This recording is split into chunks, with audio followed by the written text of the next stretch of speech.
How are you guys doing tonight? I guess I'm up for.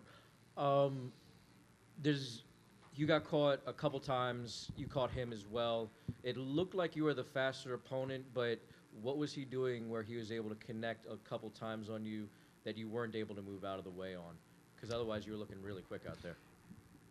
I am the better fighter out there. He was able to capitalize on a low left hand, a right hook. Hats off to TJ. He battled back, from losing his title, and he was a hungry man. But I still am the better fighter in there, and I'll show that in the rematch. How did you think the fight was playing? I mean, you were having some success early on. What was your feeling like in there? How I pictured the fight going, landing that wheel faster. He's missing a lot. Really didn't touch me in the first round. He didn't take me down at all. I caught him a couple of times. He was hurting the fight. Towards the end of the first round, I knew that I had him hurt. I heard the 10-second clapper. Kind of my feet got a little tangled up trying to deliver that knockout blow. So he was saved by the bell. He was able to regain composure in that minute of that grace period.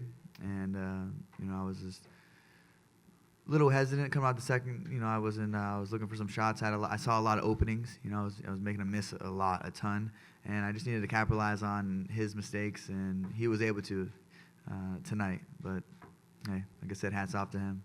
I think a lot was made this week of just how emotional you were, how fired up you were. Now, we know this has been a long-standing rivalry, but, I mean, did emotion play any part tonight in how you performed? Any regrets in, maybe coming in with that type of emotion into a fight?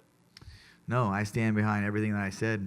Still a date about TJ, but I give him his respect for going out there and capitalizing on a mistake. But I truly am the better fighter, and I want that rematch. I'm willing to put in the work and do whatever it takes to get my title back. This is something that I was born to do. This is my passion. This is my love, and I'll do whatever it takes to climb back on that mountain. And last thing for me, it sounds like he wants to go down to 125 right away and challenge for that title. So where does that leave you? I mean, do you feel like you'd fight again to prove you're the number one contender? Do you feel like, you'd sit around and wait for him and wait for that rematch? What do you think the right next move is for you if he goes to 125? I had nearly a year layoff, and that was the most trying period of my time to be able to come back and battle through injury and stay healthy and injury-free this whole entire camp.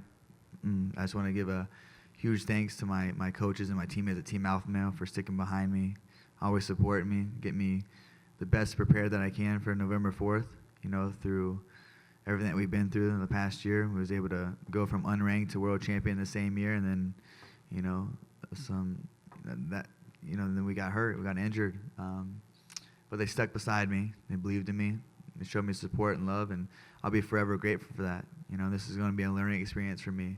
I have to have a short memory in this game, win or lose, and that's it. I'm excited to, get back on, that hard work. I'm never fearful of losing. I'll go out there and live and die by the sword, and I'm willing to put the work in that needs to be to, obtain the goal that I set out to do. I'm not gonna, die with dreams. I'm gonna die with memories. This isn't gonna stop me from chasing a dream that I really saved my life since a young child was what I wanted to be as a world champion.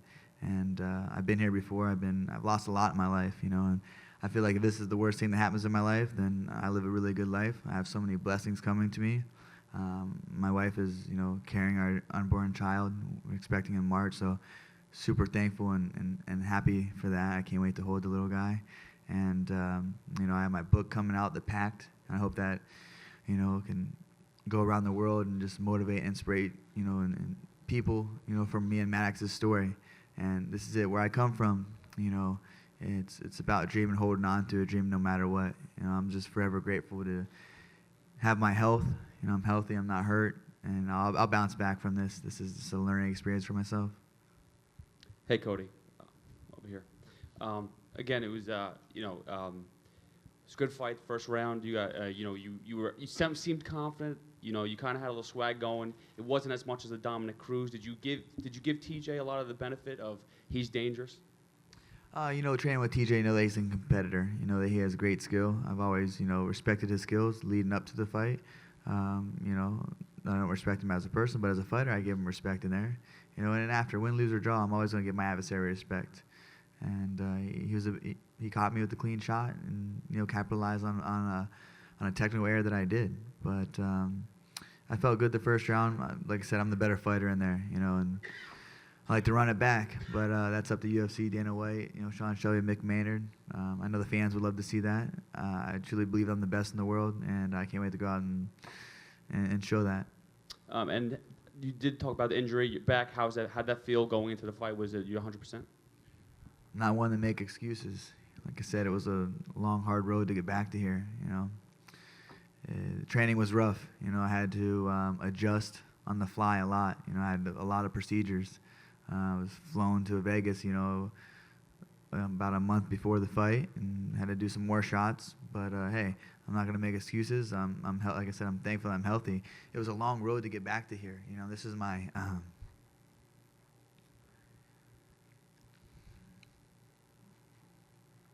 this is my passion, you know. This is what I love to do. And, you know, it's going to be a learning experience for me. But I'm just thankful to be here, have health, have my teammates, my family, and I'll be back. Cody, I'm curious, what did TJ say to you right after the stoppage when he got in your face, and how conscious were you in the situation to be able to hear what he said? I was conscious, man. My arm got trapped. Yeah, I was hurt. Put me the fuck to sleep, you know. That's what I wanted to do, go out in my shield, have my cornerman carry me back. You know, but like I said, hats off to him. I don't know, he just probably yelled some shit. You know, he had a lot of shit he was carrying on, you know, without all the drama, you know. And I stand behind everything that I said. He's still not a good person, but I respect him as a fighter. And that's that. I spoke to you at the press conference, and I asked you if you thought the fact that you were both of you were so familiar with each other, if that would be detrimental. Now, looking at it now, do you think that played a factor? Do you think it was emotions? Do you think did you make a mistake? Like, how would you sum up the fight? Like, what happened from your standpoint? I got caught. Simple as that. My left hand was down. That was a technical error by myself. TJ capitalized on it, you know. I was feeling great. You know, I was feeling great. The first round almost had him out. He was saved by the bell, you know. He's missed. He was swinging at air. He couldn't take me down. He got caught. This game is crazy what we do. You know, I'll live and die by that. I swear I'll go out. You know, if I have to get carried back on my shield, I'm willing to go out there and you know, not only fight for a better life, but go out there and show all my hard work and skills, and not only my sacrifice and dedication, but my teammates and coaches and family and fan support. You know, I'm always going to go out there and fight. This isn't going to deter me from anything. Me and TJ training together had nothing to do with anything. He just capitalized on a technical error. You know, you saw the first round. You saw him missing. You saw me faster. Saw me hitting, landing. I truly am the better fighter, and I'll show that in the rematch. But whatever they want to do, if I have to, you know, fight and wipe out the whole fucking division, I will. There's a lot of people that were calling me out when I'm the champion just because I have a little setback. I'm still here. I'm still hungry. I'm still gonna. This is a learning experience. I learned so much more in my life from the losses than the wins. You know, I've been here before. Coming off of that, you keep saying that you're the better fighter. Do you think, are you mad at yourself then for this result or for your performance, or was he the better fighter tonight? He caught me tonight. Okay. He caught me with the punch. I truly am the better fighter. It was me versus me in there. I'm battling with myself to throw more punches to counter to see it. I saw all these openings and I just didn't pull the trigger. It's always me versus me. The only person that beat me is me, and I didn't throw my hands and didn't do what I was supposed to do and know how to do in there. No excuses on my end, and hats off to TJ. Were you surprised at all by the fact that this is New York and it was a very pro Cody Garbrandt crowd, very, very much booing TJ, was cheering you, almost like it was a California crowd at that point? Did that surprise you at all? Or did you not even notice it? Yeah, I didn't really notice it. You know, I just was ready to, you know, throw some leather and exchange some trades with TJ and go in there and have a fisticuff. You know, I was ready for a phone booth fight. That's why I told TJ, let's stay in the middle and fight. You know, let's throw these things. Let's finish this. Let's settle the score, and let's put on an entertaining fight. That's what I want to do in each and every outing, is go out there and be remembered for a warrior that leaves it all in the octagon. You know, for my whole entire career. Cody, you've been quite gracious towards TJ in certain parts of the statements you made post-fight, and you shook his hand afterwards, and I saw that you posted a complimentary tweet towards him. The next time you face him, is there a chance that it'll be more of a professional rivalry than a personal rivalry?